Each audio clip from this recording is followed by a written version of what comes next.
Hey everyone, welcome back to the stream. And today, I just want to say what's up to all the sound designers out there and music producers.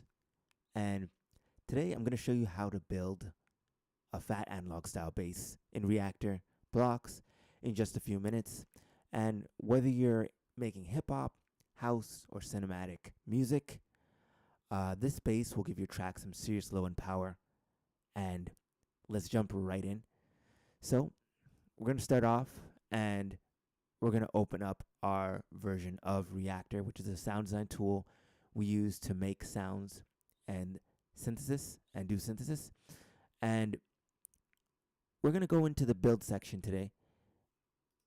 And once we get there, we're going to take out the main blocks which we need to build this out. So we're going to start off with a basic modular chain, and we'll need a way to send MIDI and a clock message so we're going to grab the blocks to do that. So to build out this, we'll first need a bento blocks. We'll need a utility note in, which takes messages from our computer and sends them straight from our MIDI keyboard and sends them into our computer so that we can manipulate them. So it receives a MIDI. That's essentially what this port does.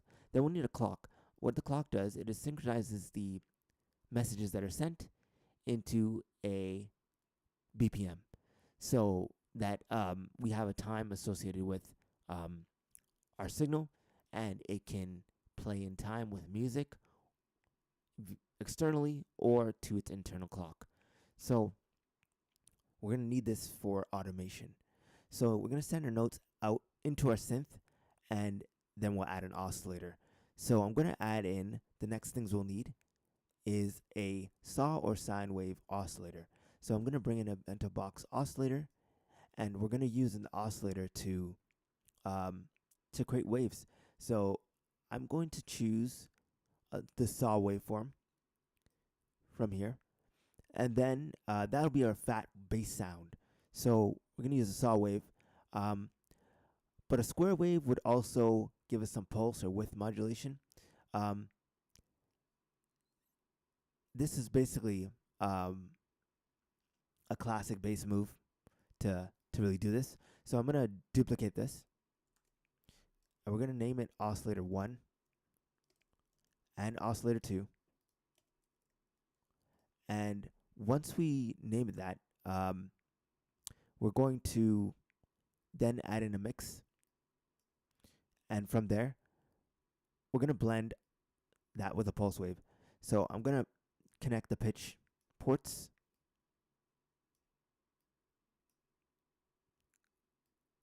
Let's reorganize that. So we have our oscillators in order. Then I'm going to grab the next thing we need, which is a filter. This is going to filter our high frequencies and our low frequencies. So we're going to set it to remove the highs. So I'm going to send these out to the outports, and we're going to remove the high frequencies with the filter. So right now it's on low pass. So we're going to keep it on low pass right now and let the low frequencies pass. And from there, we're going to adjust our cutoff to 200 hertz. So that's kilohertz. It goes up to 18,000 kilohertz, around there, the edge of human hearing. And we're going to go down to 200-ish hertz. So that's 199. 202 is fine. So now we're going to add in an amplitude envelope so we can control the amplitude, which is the loudness. And with that, we're going to add in an envelope so we can control our sound over time, how it evolves. And this is going to be called our amp ADSR. So we're going to connect that to the modulation port of the amp so we have control over playing notes into our oscillator. We're going to connect our amp to our outports, and we're going to connect our clock in just a minute. So right now we got our sound. We should be able to hear something. Going to connect that in port. And let's just check that we're getting signal from our two oscillators through our filter into our amp. We're going to turn on the modulation depth. So you can see there's modulation source being inputted into. So we're going to turn up the depth and we're getting a sound. And that's our basic sound right now. We're going to modify this sound, which we already have with the cutoff. So as you can see, let me just change it so you can hear.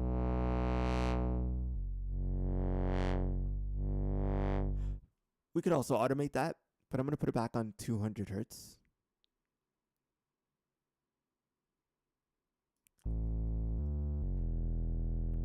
And then we're going to continue, and we're going to modulate our filter cutoff, just like I was doing that manually.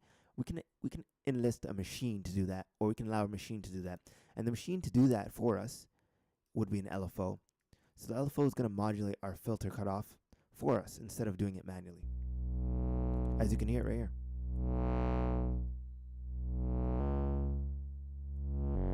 So just that I was doing manually, it's now doing for me.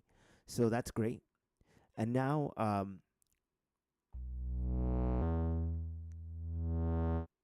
we can put this around 1 hertz.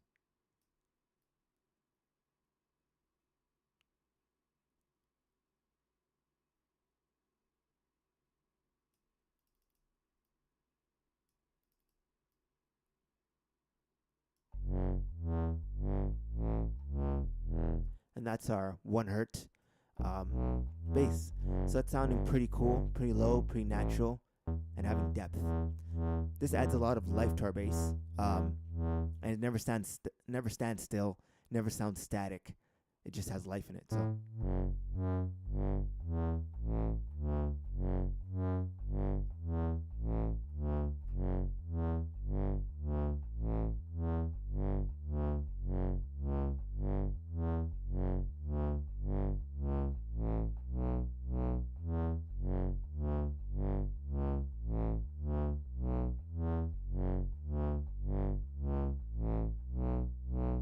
So pretty cool.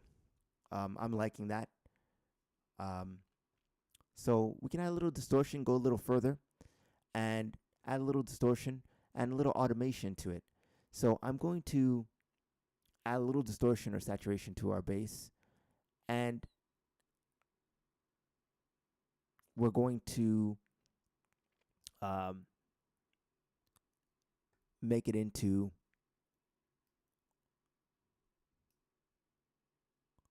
we're going to add a little saturation. So let's add the saturation.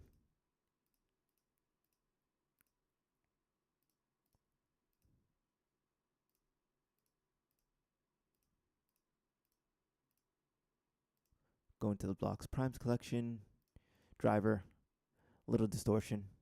This will make him a little more aggressive sounding. And then we'll go out.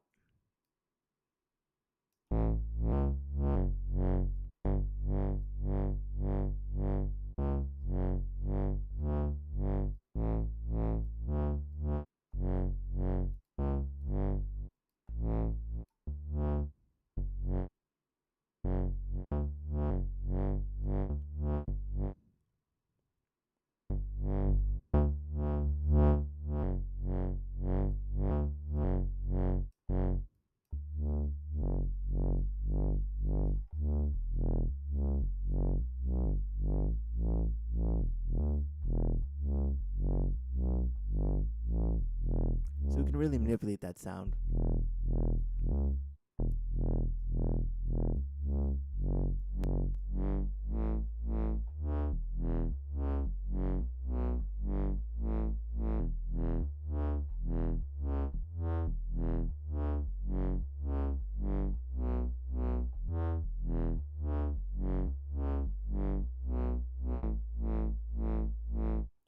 And there we have it. So that's our final sound. We got a deep sounding bass with a filter and some LFO and envelopes, and we've tweaked our sound. So that's the finished product. That's what we got. And we didn't end up using the clock, but that can be for another session where I can show you 8-step sequencing. But for now, we're going to put that to the side. And that's our finished bass.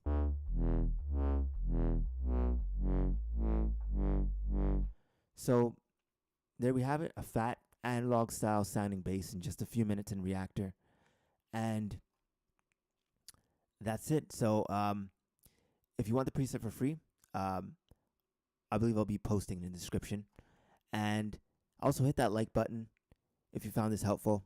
It helps more producers find this kind of content. And if you want more sound design breakdowns, be sure to hit subscribe. I go live every night teaching Reaktor and sound design tricks. Peace out.